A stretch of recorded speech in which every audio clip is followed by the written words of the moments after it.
Mfululizo wa Pasaka hii nataka tutafakari nguvu ya Mungu kupitia kifo cha Yesu. Kipindi hiki cha Pasaka hii tutatafakari kuhusu nguvu ya nani? Nguvu ya Mungu kupitia kifo cha Yesu. Na tutaangalia, hii ndio itakuwa mada yetu kuu. Mlengo wetu katika Pasaka hii ni kutafakari kuhusu nguvu ya Mungu iliyo katika kipindi hiki cha Pasaka, au nguvu ya Mungu iliyo katika kifo cha Yesu Kristo. Na ni nafasi yetu ya pekee sana wakati mwingine kuna matukio yanatokea kwenye maisha na tuna kumbukumbu tunazozitafakari ndani ya kanisa, lakini wakati mwingine watu hawaelewi kwa nini matukio haya yamekuwepo.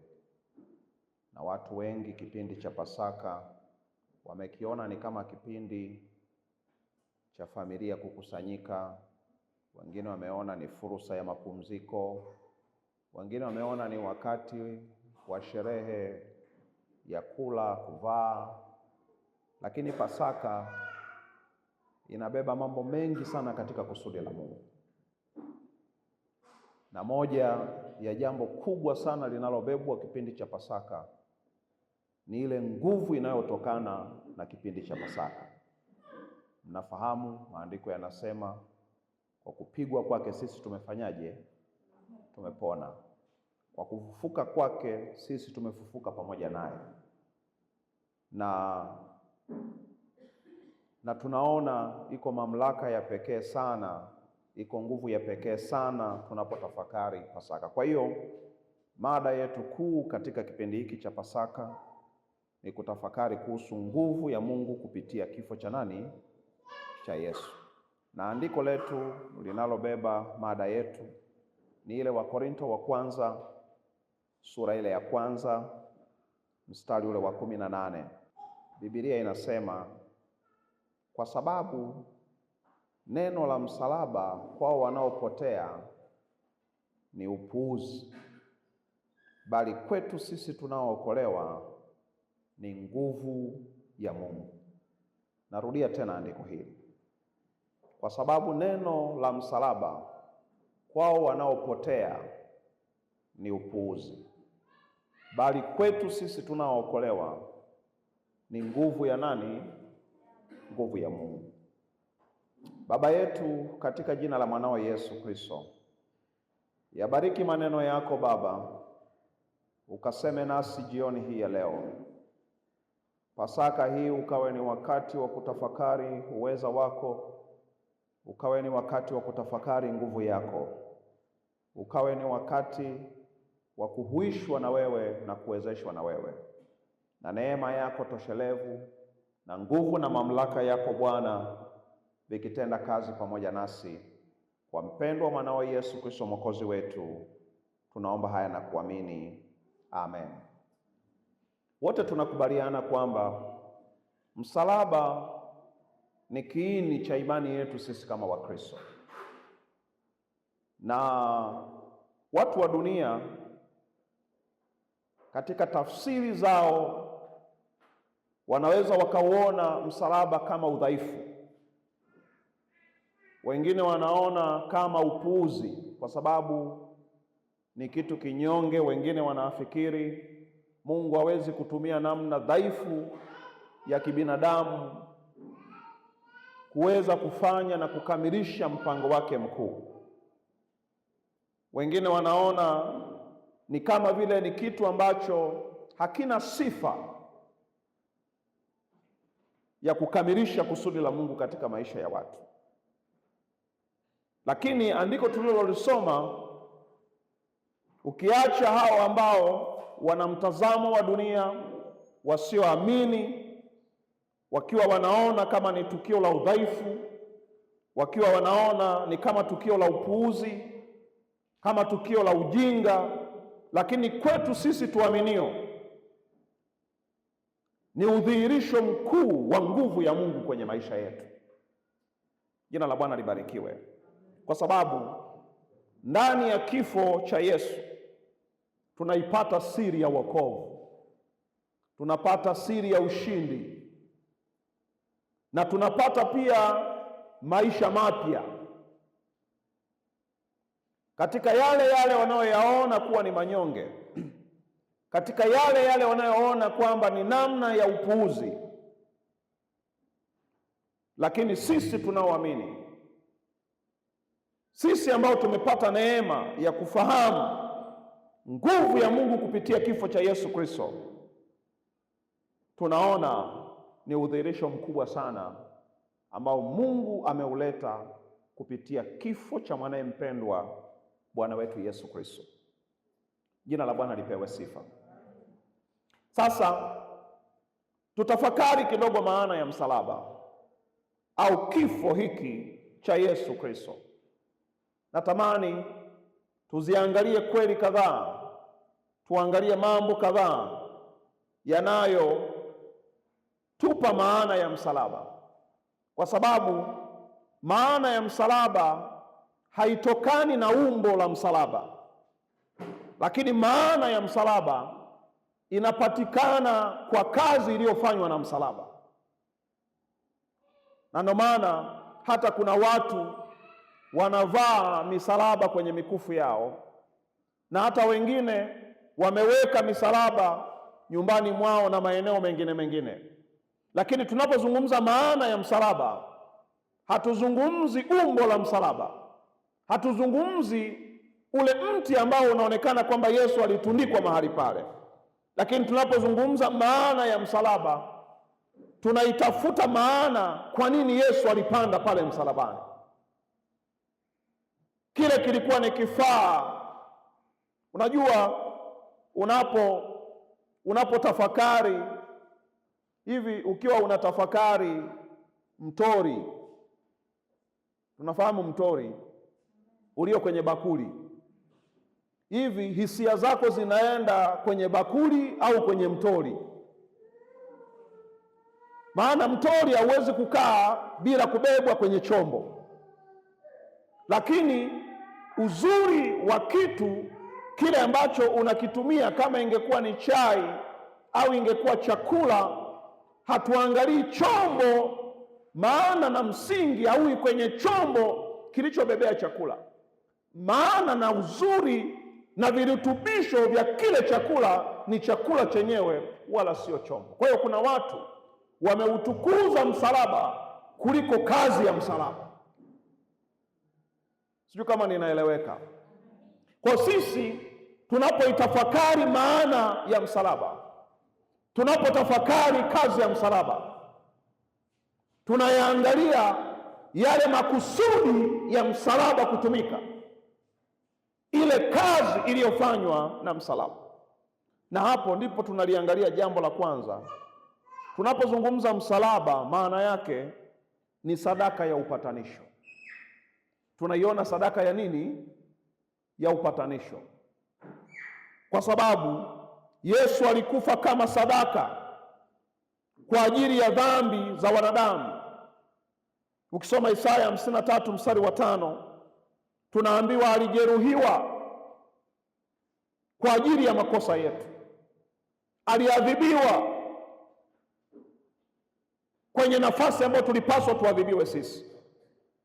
Kwa hiyo tunapouangalia msalaba, hatuangalii msalaba kama msalaba, tunaangalia kazi inayotokana na msalaba. Na hapo tunaiona sadaka ya upatanisho ikiwa kwenye mchakato wa kukamilishwa kutolewa kwake. Ukisoma katika Warumi 5:8 anasema Mungu analithibitisha pendo lake kupitia kazi ya msalaba. Na tunajua ya kwamba kifo cha Yesu si tukio la kawaida tu, bali ni kubeba hukumu yetu ili sisi upate uzima. Mnafahamu sisi ni wazima leo na tuna haki leo kwa sababu Yesu alihukumiwa kwa niaba yetu. Jina la Bwana libarikiwe. Kwa hiyo tunapoitafakari au tunapoutafakari msalaba au tunapokitafakari kifo cha Yesu, tunatafakari habari ya sadaka ya upatanisho. Jina la Bwana libarikiwe. Jamani, jina la Bwana libarikiwe. Na tumekuwa na wimbi na wakati ambao dunia tulionayo bado inaonyesha kama vile kuna watu wanaweza wakatoa sadaka za upatanisho. Ndugu zangu, sisi tunamtolea Mungu kama shukurani yetu kwa aliyotutendea. Hatutoi ili atutendee, tunatoa kwa sababu ametutendea. Lakini maana ya pili ya kifo cha Yesu au kazi ya msalaba, tunaona tunapouangalia msalaba unatupa ufunuo wa upendo wa Mungu. Tunafahamu katika Yohana 3:16 Biblia inasema, kwa maana jinsi hii Mungu aliupenda ulimwengu hata akamtoa mwanae wa pekee, ili kila mwaminie asipotee, bali awe na nini? Na uzima wa milele. Kwa hiyo tunapoangalia maana ya msalaba, tunauona ufunuo wa upendo wa Mungu kwa vitendo. Maana msalaba unaonyesha kiwango cha juu cha upendo, ambako anasema hakumzuia mwanae wa pekee, akamtoa kuwa dhabihu. Ndugu zangu, hakuna mahali pengine ambapo upendo wa Mungu unaonekana waziwazi kama msalabani. Jina la Bwana libarikiwe. Kwa hiyo tunapokumbuka wakati wa Pasaka, tunakumbuka ufunuo ulio dhahiri wa upendo wa Mungu ambao yeye alisema aliupenda ulimwengu akamtoa mwanae wa pekee.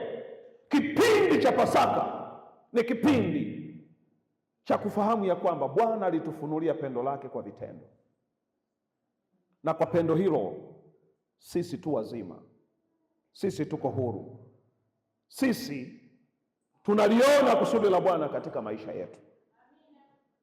Jina la Bwana libarikiwe sana. Lakini maana ya tatu, tunapouangalia msalaba, tunaona njia ya wokovu. Mnafahamu Yesu anasema, mimi ndimi njia, kweli na uzima, katika Yohana 14:6. Yesu ndiye njia. Wote tunafahamu pasipo dhabihu, pasipo sadaka, hakuna ondoleo la dhambi.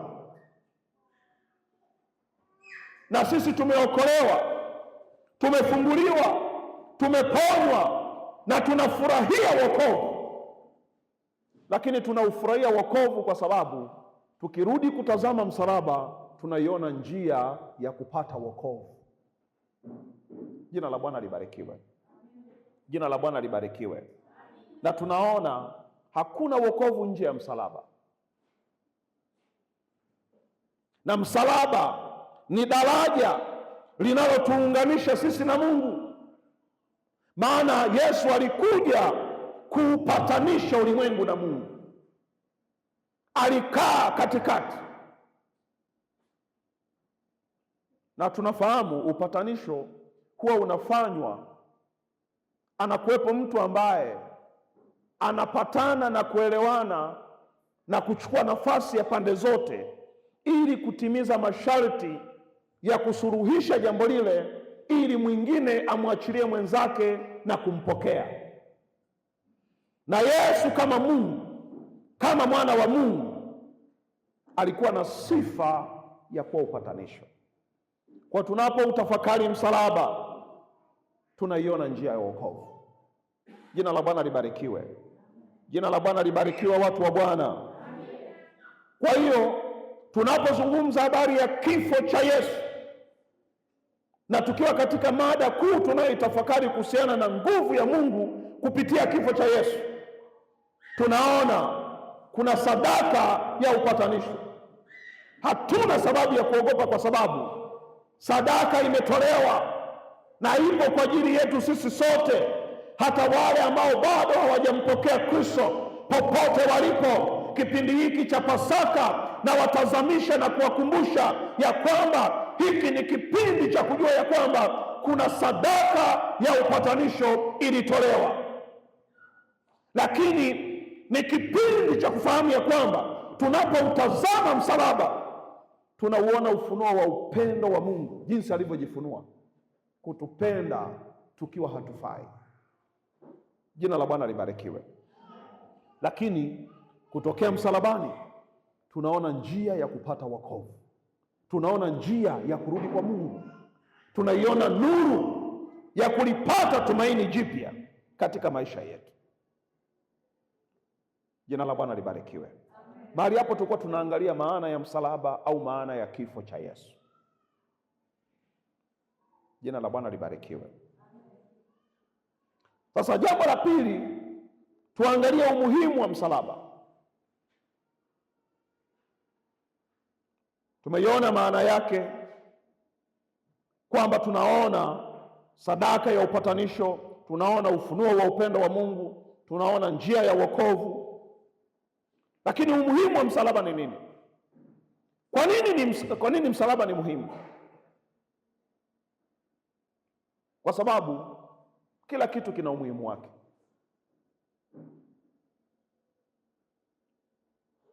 Sawa, watu wa Bwana? Kila kitu kina umuhimu wake. Ukiulizwa nguo kwa nini ni za muhimu, zina umuhimu wake. Ukiulizwa kwa nini viatu ni vya muhimu, nako utaelezwa. Na wanaotembea pekua nao ukiwauliza watakuambia umuhimu wa kutembea pekua. Kila kitu kina umuhimu wake. Lakini umuhimu wa msalaba au umuhimu wa kifo cha Yesu Kristo, tunaona umuhimu wa kwanza. Kwa nini ni muhimu sana kazi ya msalaba? Kwa sababu unaleta msamaha wa dhambi zetu. Ukisoma Waefeso 1:7 anasema tuna ukombozi kwa damu ya nani? Kwa damu ya Yesu. Ndugu zangu, tunapozungumza msalaba tunazungumza ule mchakato mzima uliofanyika katika mateso ya Bwana wetu Yesu Kristo. Na hapo tunaona kwamba msalaba unaleta nini? Msamaha wa dhambi. Damu ya Yesu inafuta dhambi zote. Hakuna mwanadamu angeweza kujiokoa bila msalaba, bila damu kumwagika pale msalabani. Hakuna ambaye angeweza kupata msamaha wa dhambi. Leo hii tuna fahari kubwa, tuna amani mioyoni mwetu, tunaona tumeishinda dunia, tunaona tumeushinda ulimwengu. Kwa nini tunaona haya yote? Kwa sababu tunaona kazi ya msalaba, utendaji wa Mungu pale msalabani kwa Yesu Kristo umetupa sisi msamaha na ondoleo la nini? La dhambi. Na hapo ndiko tunapoona ya kwamba anasema hakuna hukumu juu ya nani? Juu ya wote walio katika Kristo. Hakuna hukumu ya dhambi. Kwa sababu gani? Yesu Kristo pale msalabani ametusamehe hatia zetu, ametusamehe uovu wetu. Jina la Bwana libarikiwe. Jamani, jina la Bwana libarikiwe. Lakini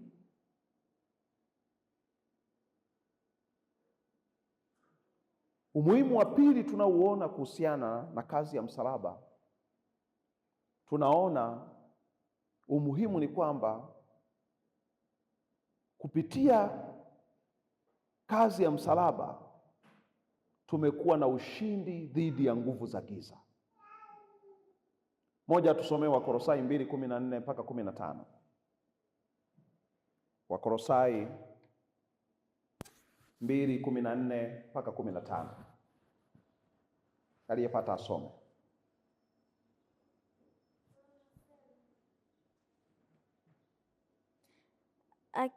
Akiisha kuifuta ile hati iliyoandikwa ya kutushtaki kwa hukumu zake iliyokuwa na uadui kwetu, akaiondoa isiwepo tena, akaigongomea msalabani. Akiisha kuzivua enzi na mamlaka na kuzifanya kuwa mkogo wa ujasina, kuzifanya kuwa mkogo kuwa ujasiri, akazishangilia katika msalaba huo. Amen. Bwana Yesu apewe sifa. Tunaona tunashinda nguvu za giza kwa nguvu ya nini? Ya msalaba. Yesu alizivua enzi na mamlaka, aliziharibu falme. Shetani alishindwa msalabani. Tunaambiwa ya kwamba alienda kuzimu, akamnyang'anya funguo, akamnyang'anya mamlaka, na kutokea hapo ufalme wa giza hauna nguvu juu ya watu wa Mungu, hauna nguvu kwa kanisa la Bwana, na tunapata ushindi katika dhambi. Tunakuwa na ushindi dhidi ya dhambi, tuna ushindi dhidi ya mauti na nguvu zote za shetani, kwa sababu kazi ya msalaba ilitupa nafasi, ilitupa nguvu ya kuwa na mamlaka juu ya falme zote za nini? Za giza. Jina la Bwana libarikiwe. Jamani, jina la Bwana libarikiwe. Kwa hiyo Pasaka ni kipindi cha pekee sana ambacho Mungu anatenda kazi pamoja nasi, akionyesha jinsi ambavyo amekuja kutukomboa, amekuja kutuweka huru, amekuja kutufungua kwa namna ya pekee sana na kwa namna ya ushindi sana. Jina la Bwana libarikiwe. Jina la Bwana libarikiwe. Na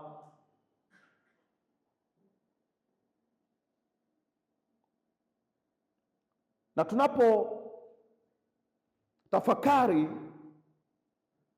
ushindi wa nguvu za Mungu dhidi ya nguvu za giza, tunaona jinsi ambavyo kwa kazi ya msalaba watu wanafunguliwa, watu wanawekwa huru.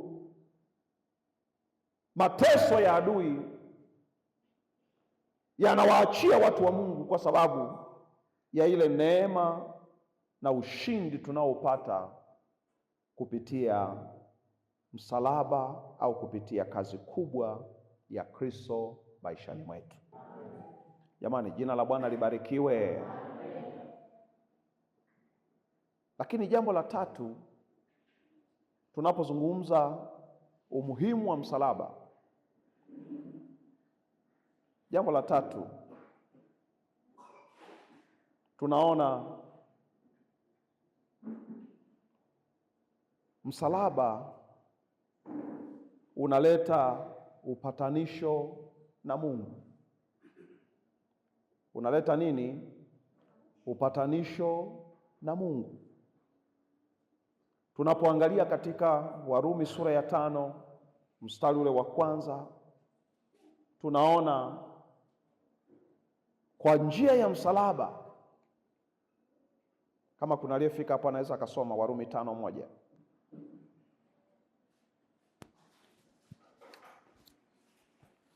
Warumi 5:1.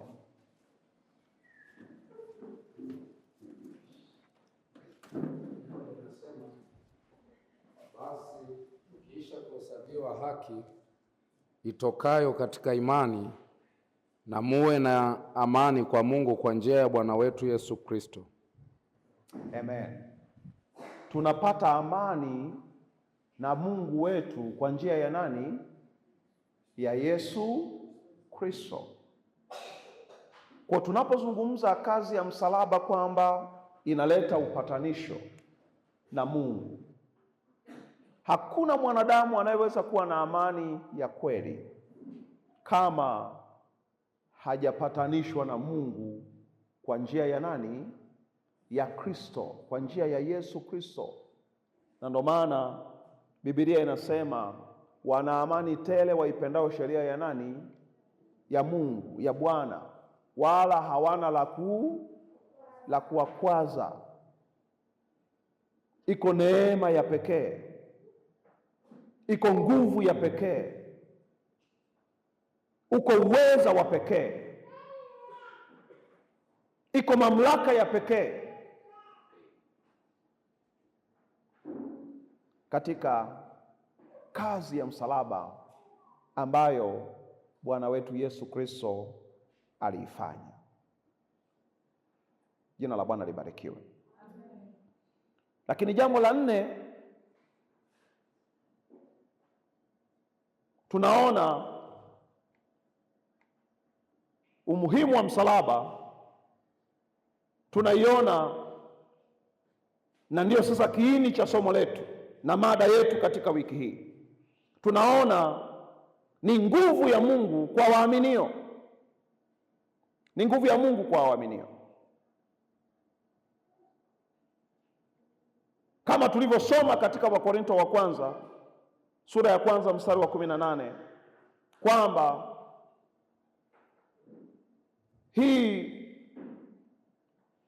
kwamba kwa sababu neno la msalaba kwao wanaopotea ni upuuzi, bali kwetu sisi tunaokolewa ni nguvu ya nani? Ni nguvu ya Mungu. Na hapa tunaona kwamba iko nguvu ya Mungu ya kipekee sana katika kazi ya msalaba, na tunaona Injili ina nguvu ya kubadilisha maisha. Haya matokeo ya kazi ya msalaba, maana msalaba si hadithi, ni nguvu inayotenda kazi leo. Injili ina nguvu ya kubadilisha maisha, ina nguvu ya kubadilisha jamii. Na ndio maana kanisa la Bwana tunajivunia kifo cha Yesu Kristo, tunajivunia mateso ya Yesu Kristo, tunajivunia kufufuka kwake, kwa sababu tukio hilo ndio mtaji wa nguvu yetu. Kama Yesu asingefufuka, kama Yesu asingekufa, kama asingeteswa, tusingekuwa na nguvu tunayoitegemea sisi kama kanisa. Jina la Bwana libarikiwe. Jamani, jina la Bwana libarikiwe. Na hapo tunaiona nguvu inayotenda kazi ndani ya waaminio, na Mungu ameweka mamlaka kubwa sana juu ya maisha yetu kupitia kazi ya msalaba, na lazima tuiruhusu nguvu ya msalaba, nguvu ya Mungu kufanya kazi maishani mwetu na kuleta matokeo ambayo Bwana anataka kuyaleta kwenye maisha yetu. Na wote tunafahamu kwamba kama sio nguvu ya Mungu kupitia kazi ya msalaba, wengi wetu tungekuwa bado kwenye vifungo, na wengine wenda hata tusingekuwa hai. Adui angetuangamiza, angetuharibu, tungepoteza mwelekeo. Lakini tunaona ashukuriwe Mungu kwa kumleta mwanaye wa pekee Bwana wetu Yesu Kristo. Na ninaomba kanisa tuelewe ya kwamba kwa kazi ya msalaba iko nguvu kubwa ndani ya maisha yetu, uko uweza mkuu ndani ya maisha yetu, uko utendaji wa pekee ndani ya maisha yetu. Jina la Bwana libarikiwe. Jamani, jina la Bwana libarikiwe. Na tunapotokea hapo kuangalia umuhimu wa msalaba na kuhusiana na nguvu, tunaona kuna mambo kadhaa ambayo tunayaona tunapotafakari kazi ya msalaba na tunapotafakari utendaji wa Mungu katika maisha yetu. Na katika nguvu hiyo ya Mungu kwa waaminio tunayaona matokeo sasa. Naomba tuangalie matokeo ya msalaba katika maisha yetu, kwa sababu msalaba sio hadithi, sio habari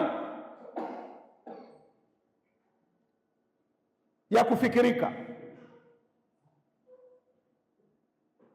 Jina la Bwana libarikiwe. Kwenye ibada hii tukiamua kuwa wa kweli na tukiamua kumpa Mungu utukufu tunapokumbuka swala zima la kufa na kufuka kwake na nguvu iliyo katika matokeo ya sadaka tuliyoipata ya Yesu Kristo. Miongoni mwetu ninajua nguvu ya Kristo imefanya kazi. Halo?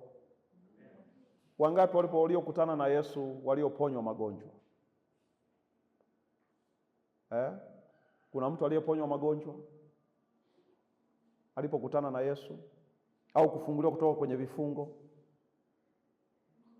Hakuna. Kwa sekunde chache, ni jambo gani Mungu alitenda katika nguvu hiyo? Amen. Mimi ni kama mchezaji mzuri wa disco mpaka shetani anafurahi, lakini baada ya kuja kukutana na Yesu nikabadilika. Ukabadilika. Amen. Mwenzetu anatuambia ya kwamba alikuwa amefungwa kwenye tabia ya muziki na Bwana Yesu akafanyaje? Akamfungua. Kwa hiyo sasa tumtengenezee mazingira ya kucheza katika Yesu. Jina la Bwana libarikiwe. Mwingine mwenye ushuhuda wa nguvu ya Mungu inavyotenda kazi kwenye maisha yake mwenyewe? Hakuna. Hakuna. Binti yangu pale nyuma,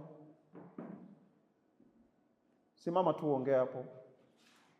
Nini kimetokea kuhusu nguvu ya Mungu kwenye maisha? Bwana Yesu asifiwe. Amen. Namshukuru Mungu, baada ya kuokoka Mungu alinitendea mambo mengi sana. Lakini mojawapo ni kwamba niliponywa vidonda vya tumbo. Uliponywa vidonda vya tumbo? Ndio. Binti yetu pale anasema Mungu katika mengi aliyoyatenda alimponya vidonda vya tumbo. Toka umeponywa kuna miaka mingapi sasa? Ni toka mwaka juzi. Toka mwaka juzi? Ndio. Na haijawahi kukusumbua tena? Haijanisumbua, maana sasa hivi nina uwezo wa kufunga, naweza hata kukaa na njaa bila kula, yani hivyo. Bwana Yesu apewe sifa. Mungu, nguvu ya Mungu ilikutana naye kumponya vidonda vya tumbo. Mwingine? Mama Ushindi. Kila mmoja ujiandae, hata ulikuwa unataka kutuficha naweza nikakutaja tu. Karibu. Amen. Mimi tu nilikuwa kwenye dhambi, lakini Mungu alihurumia akaniokoa. Mungu akakuhurumia akakuokoa. Kwamba watu walikuwa wamefungwa na maisha ya dhambi, Mungu akamhurumia akamwokoa. Kuna nani, kuna muujiza ulitokea mwingine?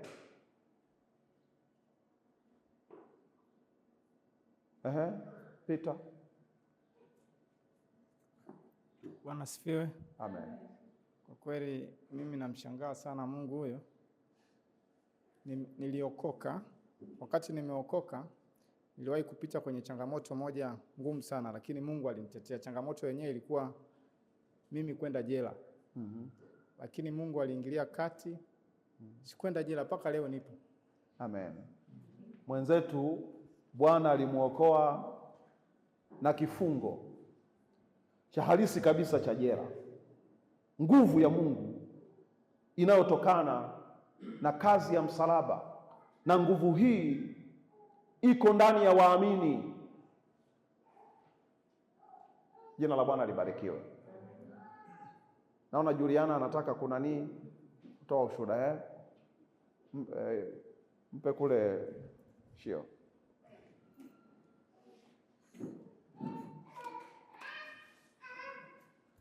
Yesu asifiwe. Amen.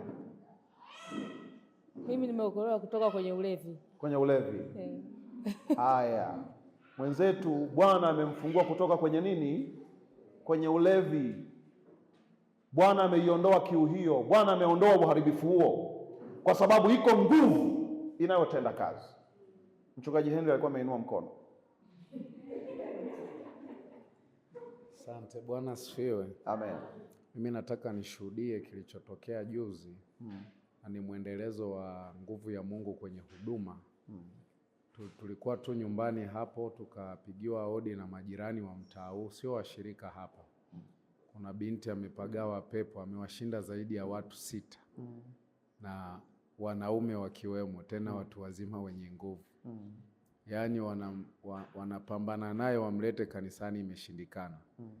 Lakini tulipokubali tukaenda, yule binti akaja tu kilaini. Alipofika hapa alikuwa na vurugu, yani wanapambana wamshike sijui, yani imeshindikana. Nikamwambia acheni. Sisi vita yetu ni nyingine. Kuna nguvu ya Mungu sio ya kawaida. Nilipoambia tu acheni wakati, nikamwamrisha tu kwamba wewe hatupigani hivyo. Kikubwa ondoka. Yani lile pepo liliondoka na akafunguliwa, akaondoka akiwa amepona. Tukamtukuza Mungu. Amen. Ndio. Anatushuhudia jinsi mamlaka ya Mungu ilivyo kuu na uweza na utisho wake unavyotenda kazi. Jina la Bwana libarikiwe. Jina la Bwana libarikiwe. Na hata sasa bado Mungu anatenda kazi.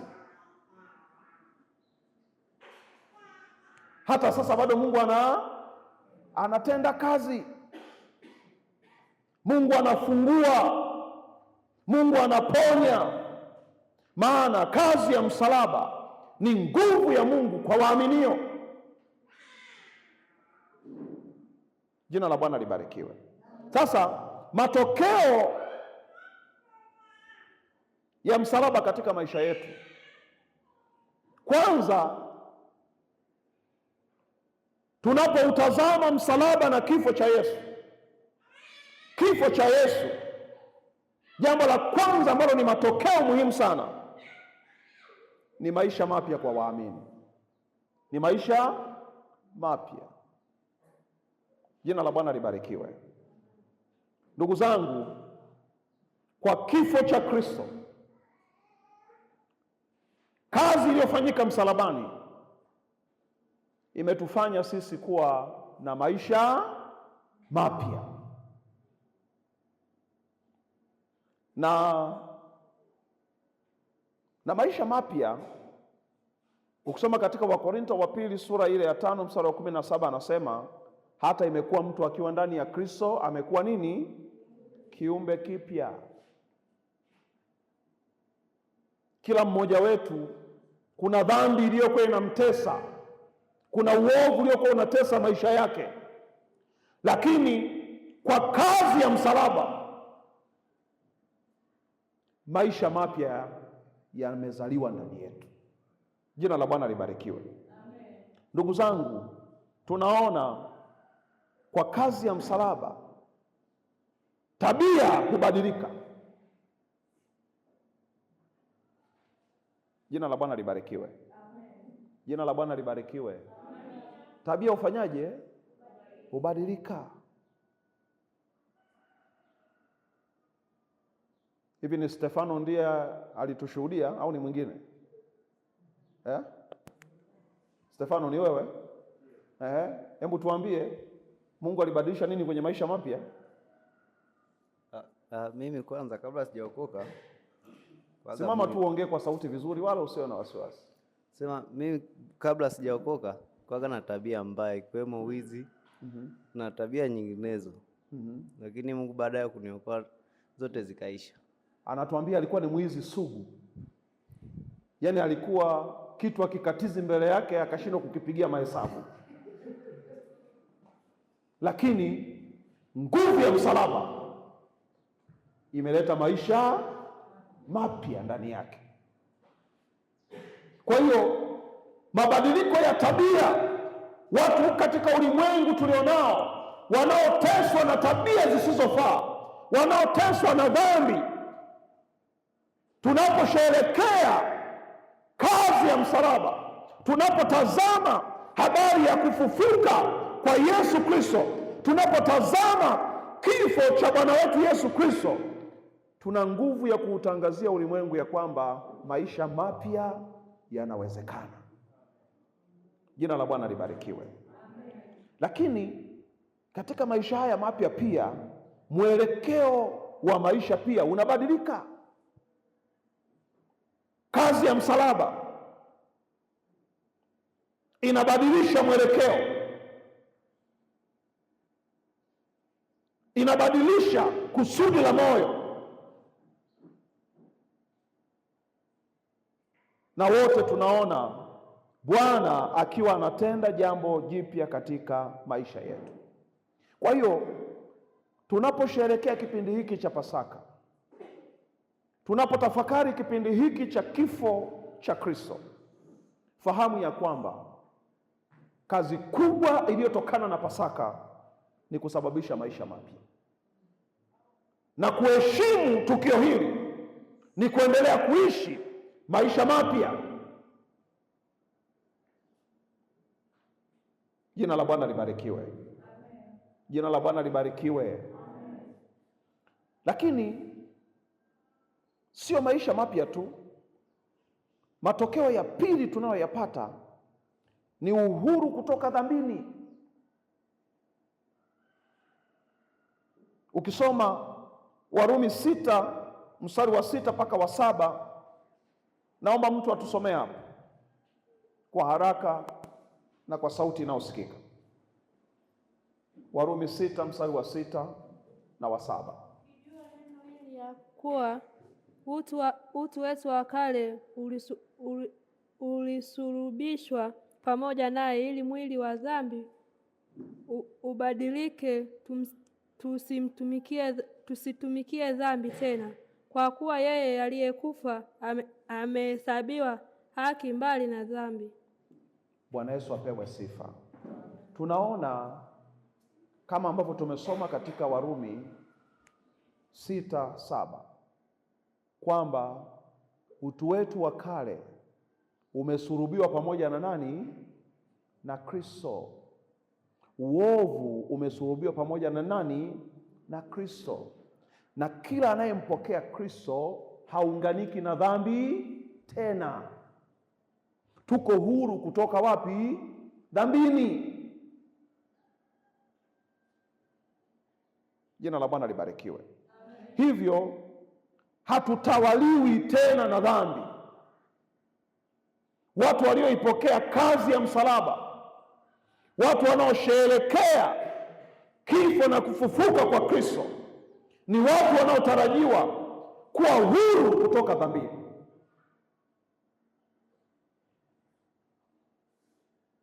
Jina la Bwana libarikiwe.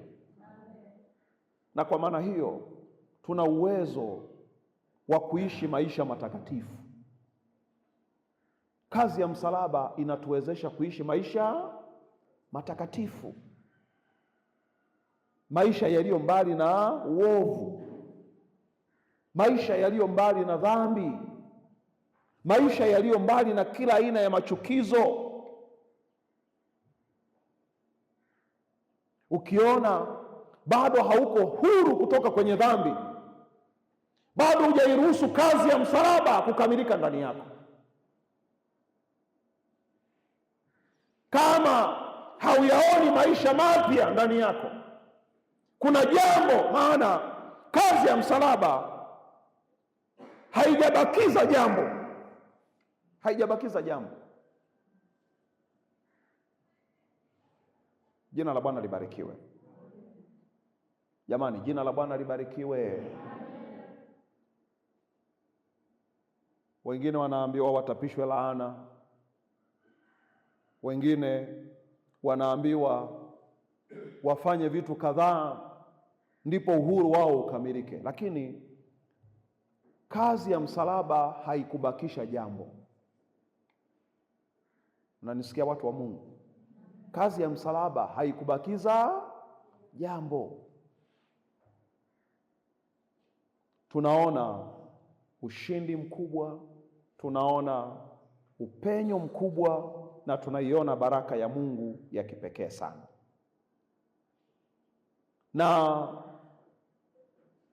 Na kitu cha nne, kama matokeo ya msalaba katika maisha yetu, ni ushindi katika maisha yetu. Ukisoma Warumi 8:37 kwamba sisi ni zaidi ya washindi. Ndugu zangu, chochote ambacho unaweza ukaonekana kwamba ni mshindi, unaonekana kwamba unafanya vizuri, lakini wote tunakubaliana kwamba hatushindi kwa nguvu yetu. Warumi 8:37 inazungumza habari ya kwamba sisi ni washindi, ni zaidi ya washindi. Kuyashinda maisha ni uwezesho tunaopata katika kazi ya msalaba. Tunashinda majaribu na vikwazo mbalimbali, ushawishi wa uovu, hatari za maisha na vitu vingine mbalimbali. Tunapata ushindi katika maisha yetu. Jina la Bwana libarikiwe. Jamani, jina la Bwana libarikiwe. Kwa hiyo msalaba au mateso ya Bwana wetu Yesu Kristo yanatupa ushindi, yanatupa matokeo. Na hata sasa ukiamua, ushindi ni haki yetu, kwa sababu Kristo alikufa na kufufuka kwa ajili yetu, na kutokea hapo sisi tumekuwa washindi. Lakini tunapata nguvu ya kuvumilia hatari, mateso, mapito na kila ambacho kinaweza kikatokea kwenye maisha yetu.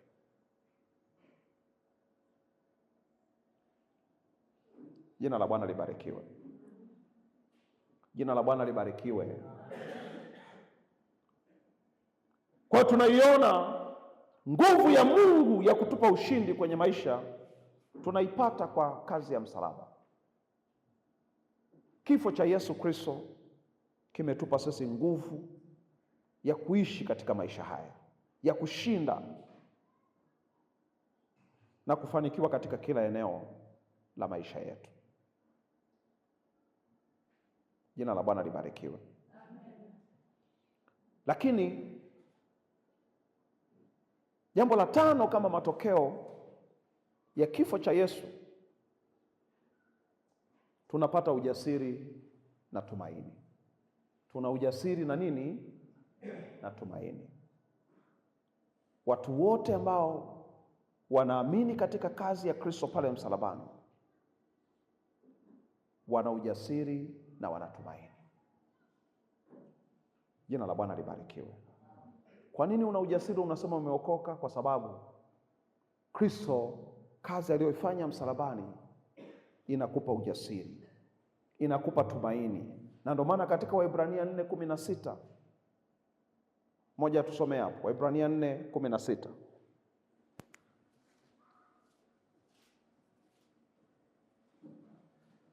Waebrania 4:16.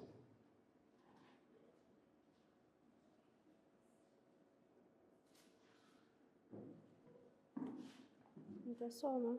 Basi na tukikaribie kiti cha neema kwa ujasiri, ili tupewe rehema na kupata neema ya kutusaidia wakati wa mahitaji. Bwana Yesu apewe sifa.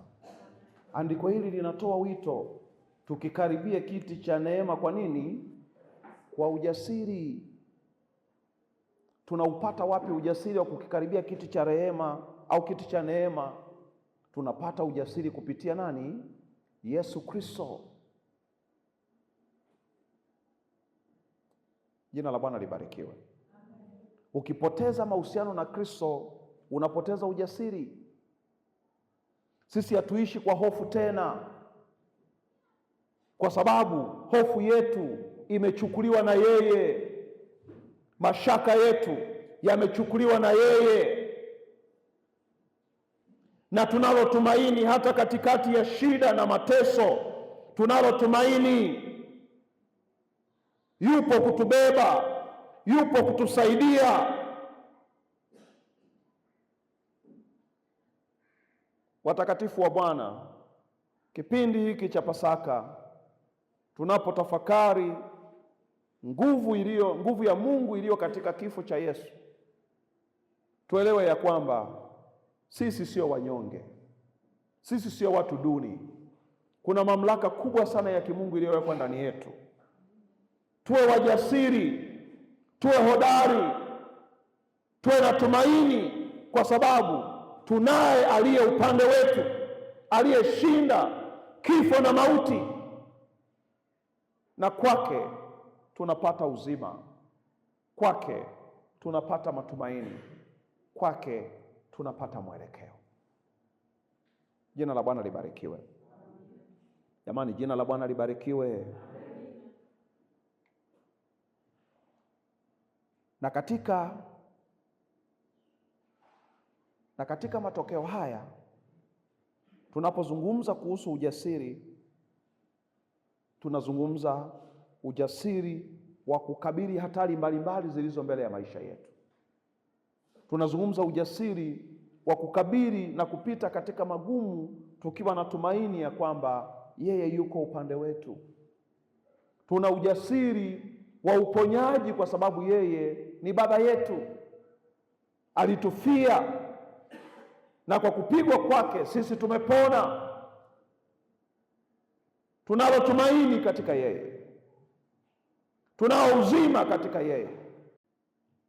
Jina la Bwana libarikiwe. Jina la Bwana libarikiwe. Na hapo tunapotafakari kazi hii kubwa ya msalaba, tunakutana na wito tunaopewa kama watu wa Mungu. Ni kweli Yesu alimaliza kazi yote. Yesu alimaliza mateso yote. Yesu alimaliza dhiki zote. Yesu alimaliza changamoto mbalimbali, lakini tuna wito tunaoupata kipindi cha Pasaka, tunapotafakari Kristo aliyebeba msalaba, aliyeteseka kwa ajili yetu, na wito huu tunaitwa kubeba msalaba. Jina la Bwana libarikiwe. Naomba tusome Luka 9:23. Luka 9:23. Aliyepata tusomee. Luka 9:23. Nitasoma.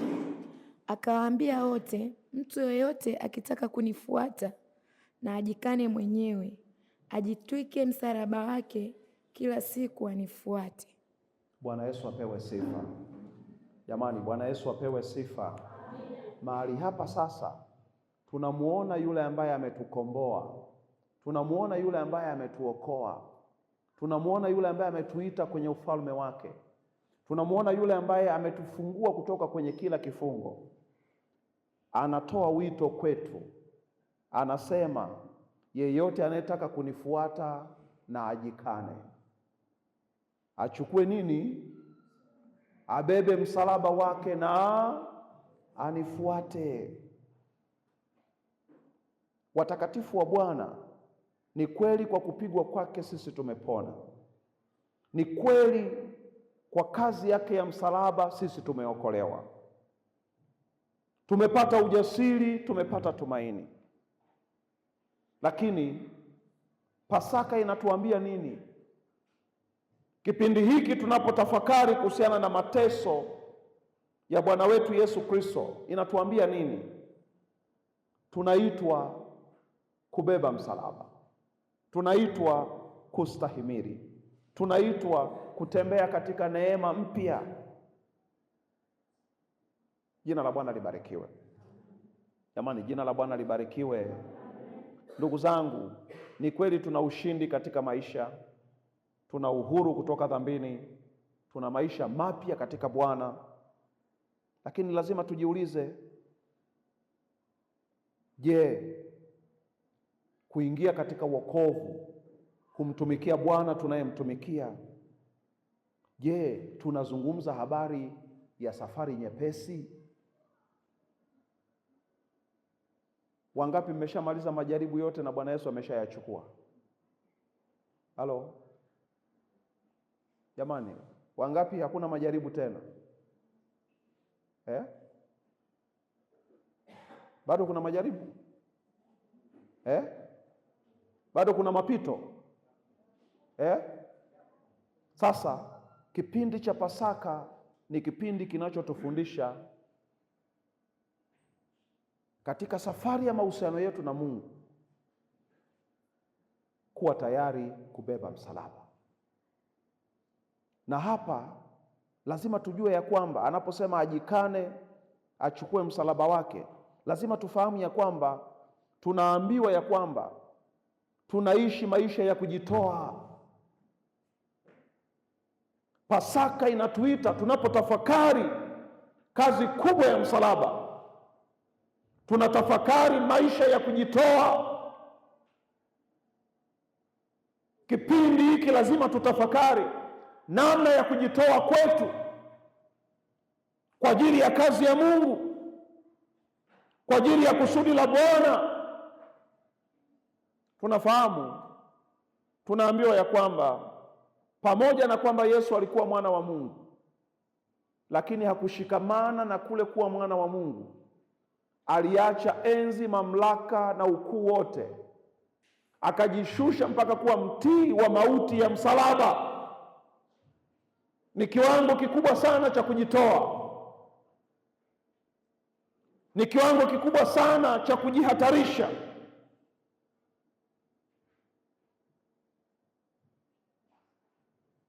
Jina la Bwana libarikiwe. Tulikuwa kwenye ibada fulani leo, mtu mmoja akawa anafundisha, akasema, alikuwa anazungumza kuhusu kujitoa na kulipa gharama. Akatolea mfano kwamba kuna baba mmoja alikuwa anatembea na mtoto wake barabarani, ghafla akatokea mbwa mkali.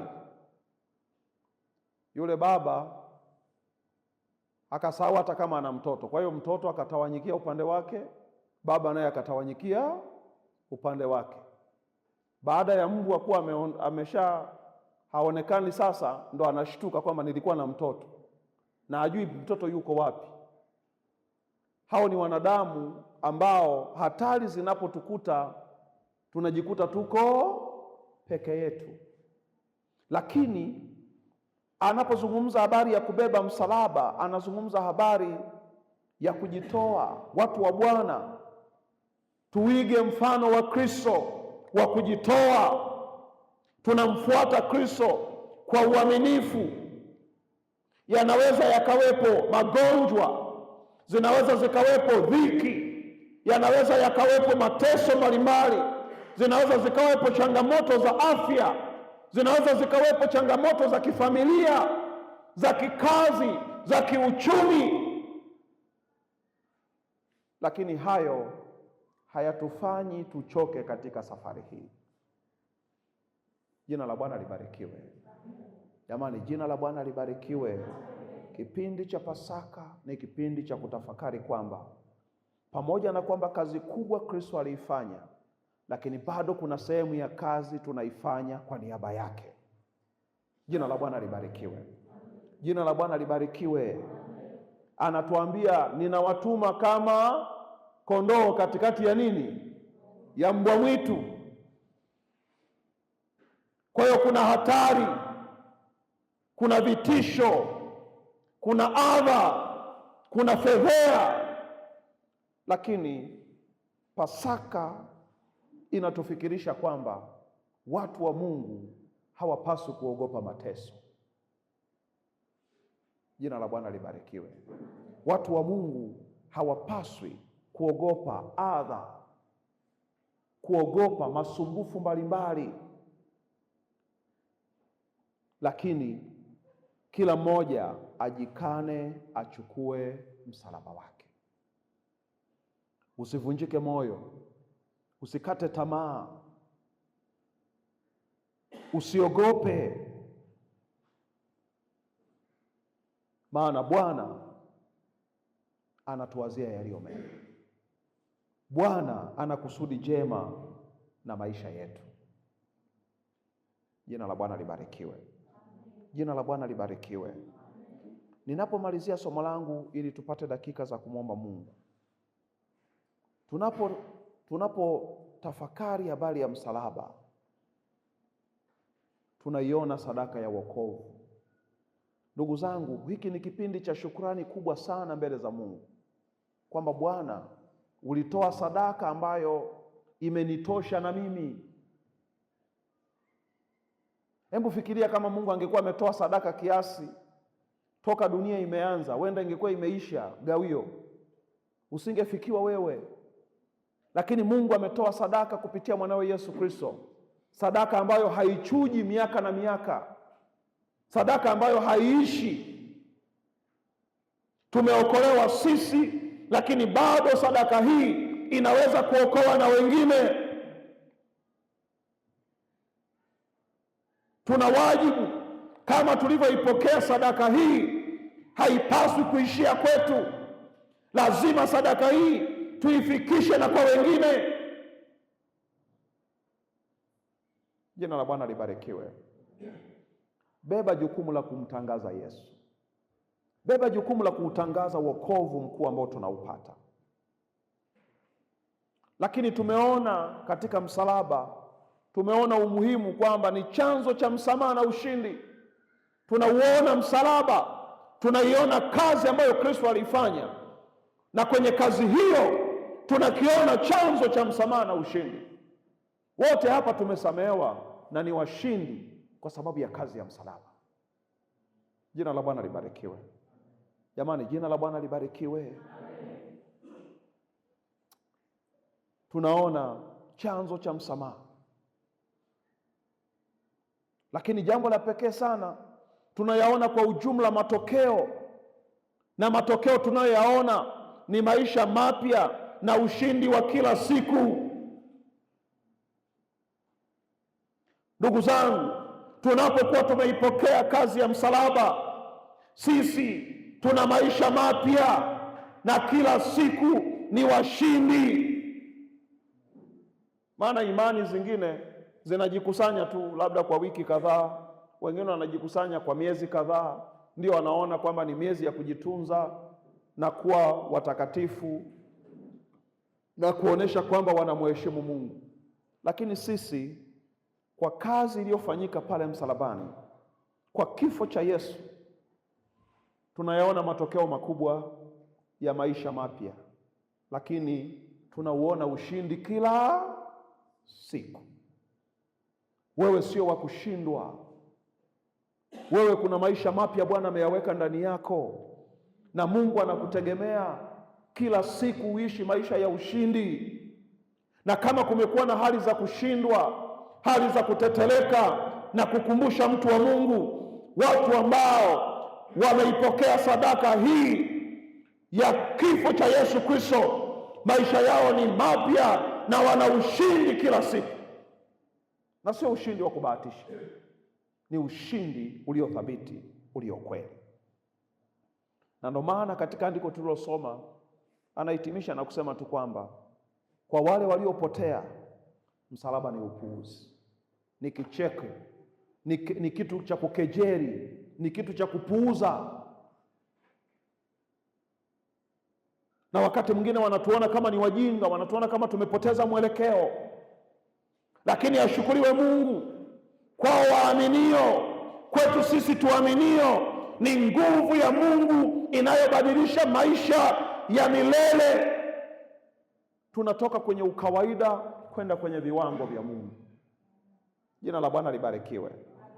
Tuna neema ya pekee sana kuipokea nguvu ya Mungu kupitia kifo cha Yesu Kristo. Kifo cha Yesu Kristo kimeiambukiza nguvu ya Mungu ndani yetu. Semeni amina, watu wa Bwana.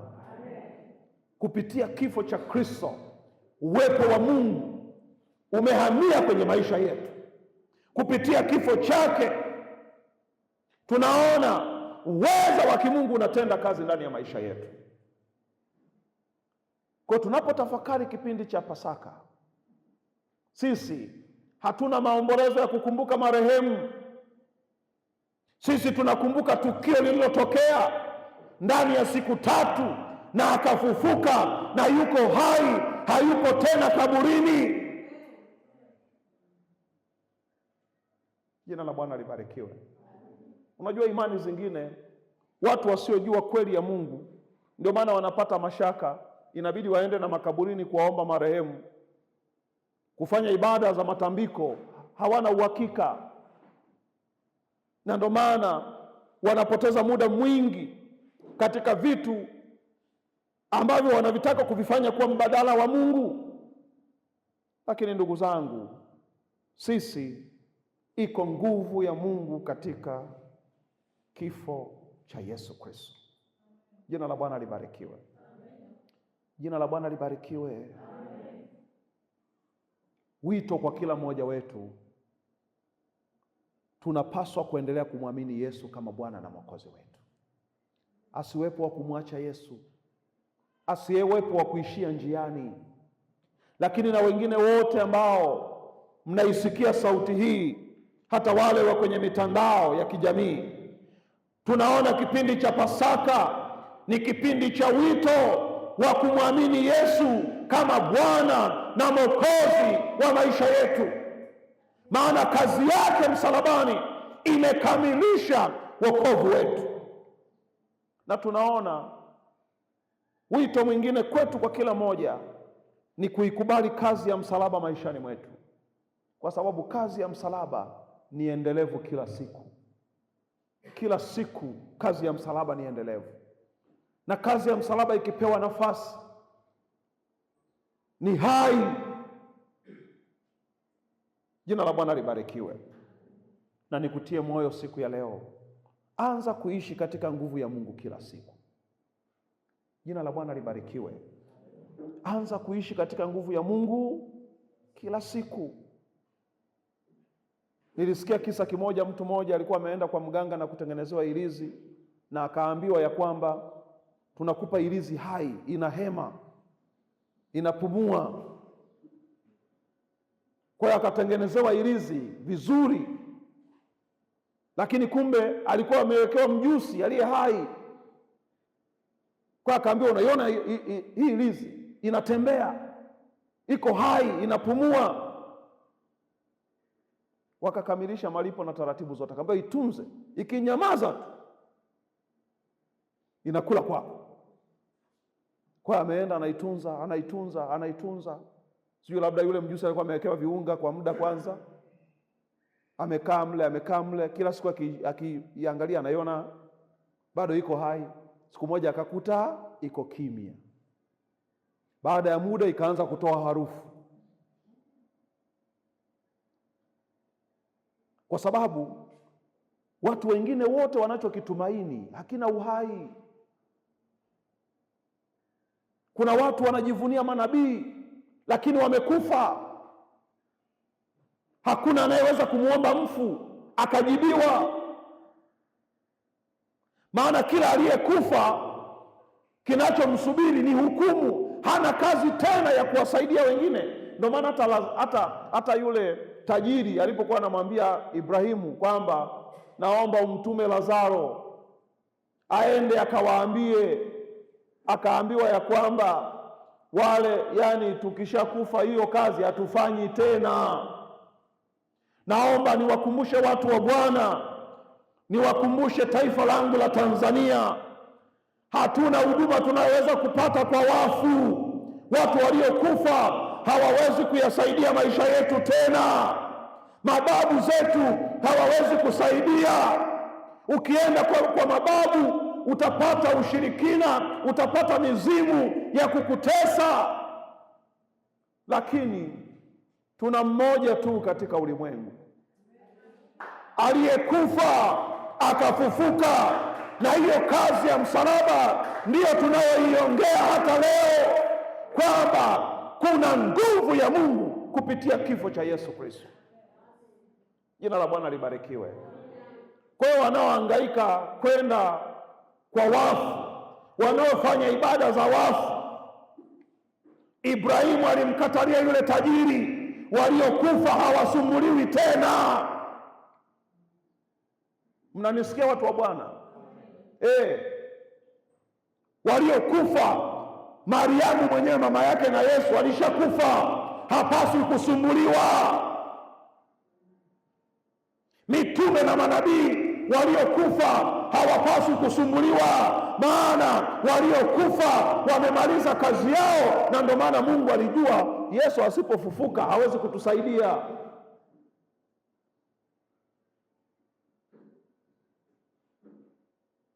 Na sisi tunamwamini Yesu aliye hai, na ndio maana tunamuomba anatusikia. Mnakumbuka wale manabii wa bahari walikuwa wanaamini bahari, walikuwa wanamwamini Mungu bahari. Eliya akawaambia, haya, twendeni kila mtu akamwombe Mungu wake, na atakayejibu kwa moto, huyo ndiyo awe Mungu. Tunafahamu walivyopata shida. Kuomba wafu ni mateso. Muombaji anateseka bila majibu, na ndio maana kuna watu wana utajiri lakini wanateseka, hawawezi kuutumia. Kuna watu wanataabika. Mtu mmoja alikuwa anasema alienda kuzindikwa mahali, ameingizwa kwenye shimo usiku kucha, amelala na joka. Unajua kuna vitu vingine unaweza kupanda hata wasiwasi kwenye maisha. Wewe fikiria kulala na joka usiku kucha, kwa sababu utatetemeka mpaka mwili utazoea kutetemeka. Na hofu inayopandwa kwa kukaa na nyoka siku nzima. Unajua shetani anaweka hofu, anaweka vitisho, na inasababisha madhara makubwa. Lakini ndugu zangu, ninayo habari njema siku ya leo. Msalaba si ishara ya kushindwa, bali ni ushindi mkuu wa Mungu kwa wanadamu. Sisi kwetu msalaba ni nguvu ya Mungu, ni uweza, ni mamlaka. Namwita kila moja, usitembee kinyonge, usikate tamaa, usiogope, kwa sababu katika aliyekufa na aliyefufuka sisi tunapata uweza wa Mungu ndani ya kifo cha Yesu. Jina la Bwana libarikiwe.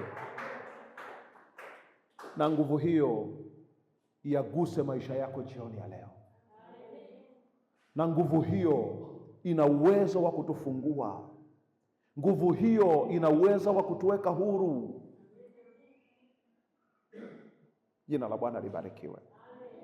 Jina la Bwana libarikiwe. Utadanganywa kwamba unapita kwenye mateso kwa sababu umewakosea babu zako, sijui umekosea mizimu, sijui umekosea nini. Nataka niwaambie watu wa Bwana, hakuna hukumu juu yao walio katika Kristo. Sisi tumewekwa huru, mbali na dhambi, mbali na mateso. Hiyo ni kazi kubwa ya msalaba. Jina la Bwana libarikiwe. Leo tumetafakari eneo hilo katika semina yetu siku ya kwanza, lakini nimesema mada kuu ya somo letu itakuwa ni nguvu ya Mungu kupitia kifo cha nani? Cha Yesu Kristo. Na siku ya kesho tutaingia kuiangalia nguvu ya Mungu katika mwelekeo mwingine kupitia kifo cha Yesu Kristo. Na ninaamini kabisa ya kwamba Bwana atainua imani zetu tena. Bwana atatupa mtazamo mwingine tena. Neema ya Bwana itatokea katika maisha yetu. Kama wapo waliokata tamaa, kama wapo waliovunjika moyo, Pasaka hii nguvu ya Mungu kupitia kifo cha Yesu ikalete uhai, ikalete uzima, ikalete uponyaji, ikalete tumaini, ikalete mwelekeo katika jina la Bwana. Usionee haya Injili. Usionee aibu wokovu ulioupata. Usione aibu kuonekana ni sehemu ya ufalme wa Bwana, kwa sababu aliye ndani yetu ni mkuu kuliko aliye ndani ya dunia. Jina la Bwana libarikiwe. Jina la Bwana libarikiwe.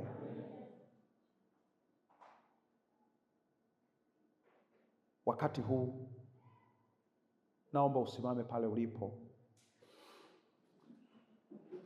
na baada ya kuyasikia maneno haya ya Mungu, tumesema msalaba ni sadaka ya upatanisho.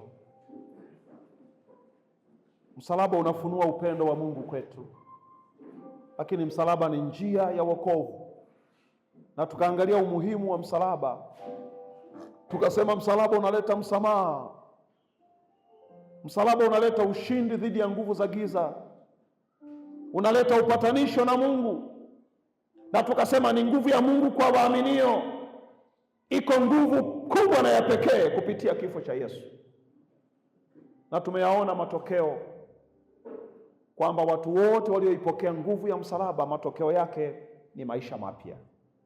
Tunawaona ni watu huru kutoka katika dhambi, ni watu ambao wana ushindi kwenye maisha yao, ni watu walio na ujasiri na tumaini, lakini ni watu ambao wameitwa kubeba msalaba wao, ni watu wa kujitoa, ni watu wa kujidhabihu. Usijionee huruma wala usitake kuonewa huruma. Wewe ni chombo cha Bwana, jitoe kama dhabihu, kama alivyojitoa Bwana wetu. Jitoe na Bwana atakusaidia. Hii ni fursa yetu ya pekee, na nguvu ya Mungu bado inatenda kazi hata sasa. Huenda upo kwenye ibada hii na unasema, mchungaji, asante kwa kunikumbusha kazi ya msalaba. Asante kwa kunikumbusha kazi kubwa ambayo Kristo aliifanya. Na huenda kuna eneo unaona linalegalega katika kazi ya msalaba, au kuna eneo unahitaji kuhuishwa zaidi, unatamani maisha mapya, unatamani nguvu mpya, unatamani ujasiri, na kuna jambo limepungua kwenye moyo wako kupitia neno hili ulilolisikia. Kama upo kwenye ibada hii na unasema, mchungaji, naomba nisitoke bila kuombewa, karibu hapa madhabahuni niombe na wewe, na Bwana atakusaidia na neema yake mpya, uwezesho wake, mamlaka yake, ukuu wake na utukufu wake vitakuwa kwa wingi juu ya maisha yako. Kama upo baada ya kusikia maneno haya ya Mungu na unasema, mchungaji, naomba uombe na mimi, karibu hapa mbele tuombe, na Bwana atakusaidia na nguvu ya Mungu itakuwepo. Huenda kuna vifungo, huenda kuna mateso, bado mamlaka ya Mungu inatenda kazi. Ninapoongea, kama upo, sogea hapa madhabahuni kwa Bwana, na neema ya Bwana itakuwezesha, msaada wa Bwana utakuwezesha, nguvu ya Bwana itakuwezesha, neema ya Bwana itakuwezesha. Na yeye ndiye nguvu yetu, na yeye ndiye tumaini letu, na yeye ndiye msaada wetu, na yeye ndiye neema na nguvu ya maisha yetu. Karibuni wachungaji, tuweze kuomba na watu hawa wa Mungu. Neema ya Bwana inatosha, msaada wa Bwana unatosha, mamlaka ya Bwana ndiyo inayotenda kazi. Na wewe uliyefika hapa mbele, usikate tamaa, usiogope. Liko tumaini, iko nguvu ya Bwana, iko mamlaka ya Bwana, uko uwezesho wa Mungu, na Bwana atatutendea na kuzidi. Huenda kuna dosari imetokea kwenye maisha yako, kuna eneo halijakaa sawa mbele za Bwana.